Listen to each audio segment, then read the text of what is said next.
काही भाज्यांमध्ये त्याची नॅचरलच चव इतकी छान असते की त्यामध्ये कुठलाही जास्तीचा मसाला न वापरता अगदी साध्या सोप्या पद्धतीने ती भाजी तयार करून खाल्ली पाहिजे. तर आज आपण अशीच एक भाजी तयार करणार आहोत, शेवग्याची भाजी. ही भाजी तयार करताना आपण कुठलाही जास्तीचा मसाला किंवा वाटण तयार केलेलं नाही. अगदी साध्या पद्धतीने आपण ही प्रेशर कुकरमध्ये एक ट्रिक वापरून भाजी कमीत कमी वेळामध्ये तयार केलेली आहे. तर सगळ्यात आधी आपण जाणून घेऊया की शेवग्याच्या भाजीचं काय महत्त्व आहे आपल्या शरीरासाठी. शेवग्याच्या शेंगाला हिंदीमध्ये शहजन म्हणतात, विदर्भामध्ये मराठीत मुंगण्याच्या शेंगा, इंग्लिशमध्ये ड्रमस्टिक आणि याच्या ज्या झाडाची पानं असतात त्याला मोरिंगा असं म्हणतात. मोरिंगा हे एक सुपरफूड आहे. मोरिंगाच्या गोळ्यासुद्धा बाजारामध्ये उपलब्ध आहेत आणि यामध्ये भरपूर प्रमाणामध्ये जीवनसत्व आहे. Vitamin A, vitamin K, vitamin C, B complex आहे.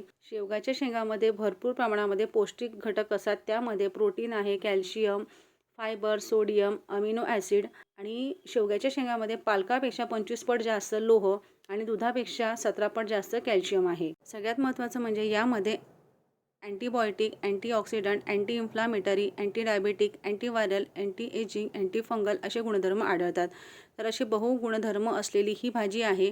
त्यामुळे याला सुपरफूड म्हटलं जातं आणि इतके गुणधर्म यामध्ये आहे की यामध्ये कुठलाही जास्तीचा मसाला न वापरता ही भाजी अगदी साधी सोप्या पद्धतीने तयार केली पाहिजे आणि आपण तो प्रयत्न केलेला आहे.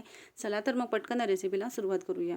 नमस्कार, मोनाली रेसिपीज अँड लाईफस्टाईलमध्ये तुम्हा सर्वांचं खूप खूप मनपूर्वक स्वागत.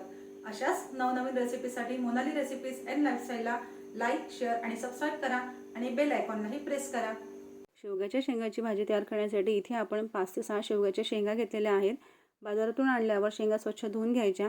जर शेंगा थोड्या कडक असतील तर काय करायचं, वरची साल फक्त एक परत काढायची आणि नसेल तर तशाच कट करून घ्यायच्या. तर 1-2 ज्या शेंगा होत्या त्या थोड्या कडक आलेल्या होत्या, त्यामुळे मी एक परत असते ती काढून घेतलेली आहे आणि त्या कट करून घेतल्या.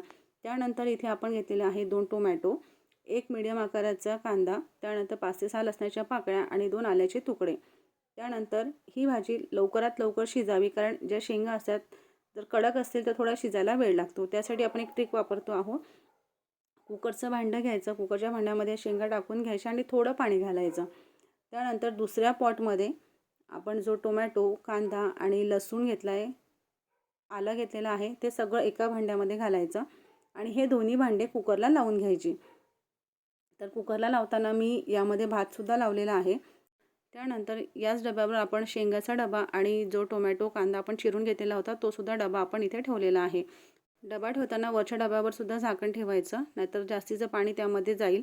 आणि झाकण लावल्याच्यानंतर जर स्टीलचा कुकर असेल तर 3 शिट्या होतात व्यवस्थित आणि जर ॲल्युमिनियमचा कुकर असेल तर 2 शिट्या बरोबर होतात. तर इथे मी 3 शिट्या काढून घेतल्या आणि इथे तुम्ही बघू शकाल टोमॅटो, कांदा व्यवस्थित नरम झालेला आहे आणि जे आपल्या शेंगाचा डबा होता तो सुद्धा मी बाहेर काढून घेतला आणि शेंगासुद्धा अगदी व्यवस्थित परफेक्ट शिजल्या गेलेल्या आहेत. तर ही ट्रिक जर आपण वापरली तर कमीत कमी वेळामध्ये आपली भाजी ही तयार होईल. शेंगा खूप शिजवायच्या नाही, खूप जास्त शिट्या करायच्या नाही, नाहीतर खूप जास्त नरम होतील आणि मग भाजी व्यवस्थित होणार नाही. कारण शेंगा जेव्हा आपण खातो तेव्हा त्या अशा त्यातलं पाणी आपण ओढून खात असतो, त्यामुळे जे शेंगा जास्त शिजणार नाही ही काळजी घ्यायची. तर इथे आपण जे कांदा, टोमॅटो होते ते थोडं थंड करून घेतलं आणि एखाद्या मिक्सरच्या पॉटमध्ये याला वाटून घ्यायचं. तर बारीक असं वाटून घ्यायचं आहे. तर इथे मी पेस्ट तयार करून घेतली. त्यानंतर गॅसवर एक कढई ठेवली. कढईमध्ये तेल गरम करायला ठेवलेलं होतं. तेल गरम झालं की त्यामध्ये 1 चमचा जिरं, 1 चमचा मोहरी घालायची. मोहरी, जिरं आणि छान असं तडतडलं पाहिजे. त्यानंतर 2 तेजपानं घातलेले आहेत. तेजपानं घातल्याच्यानंतर आपण जी पेस्ट तयार केलेली होती ती घालायची आणि व्यवस्थित त्याला परतून घ्यायचं. तर इथे तुम्ही बघू शकाल जी आपण पेस्ट घातलेली होती ती छान व्यवस्थित परतल्या गेलेली आहे. कांदा टोमॅटोची पेस्ट आपली परतून झाली की त्यानंतर इथे आपल्याला काळा, पिवळा, लाल, पांढरा मसाला घालायचा आहे. आता काळा, पिवळा, लाल, पांढरा मसाला कोणता, तर लाल तिखट घालायचं आहे 2 ते 2.5 चमचे. त्यानंतर अर्धा चमचा हळद घालायची आहे. थोडी कस्तुरी मेथी घालायची. काळा मसाला कोणता आहे ते तुम्हाला समोर सांगेलच. कस्तुरी मेथी घातल्यामुळे छान टेस्ट येते. तर इथे आपण काळा मसाला घातलेला आहे, म्हणजे गरम मसाला घातला आहे. तर इथे 1 चमचा गरम मसाला घालायचा. गरम मसाला सगळ्यात शेवटी घालायचा.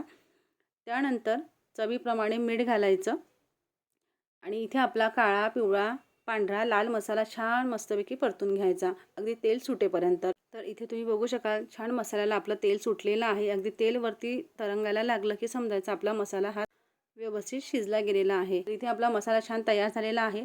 सगळ्यात शेवटी छान असा अगदी चटक रंग येण्यासाठी भाजीला या स्टेजला कोथिंबीर घालायची. कोथिंबीर घातल्याच्यानंतर परत त्याला 1 ते 2 सेकंद व्यवस्थित परतून घ्यायचं. तर त्यानंतर आपण ज्या शेंगा शिजवून ठेवलेल्या होत्या त्या शेंगा घालायच्या आणि त्यातलं जे पाणी आहे ते सुद्धा त्यामध्ये घालायचं.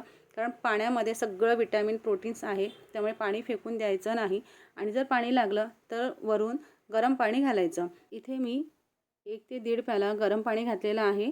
पाण्याचं जे प्रमाण आहे ते तुम्हाला रस्सा किती पातळ करायचा आहे, किती घट्टसर करायचा आहे त्याप्रमाणे कमी जास्त करू शकता.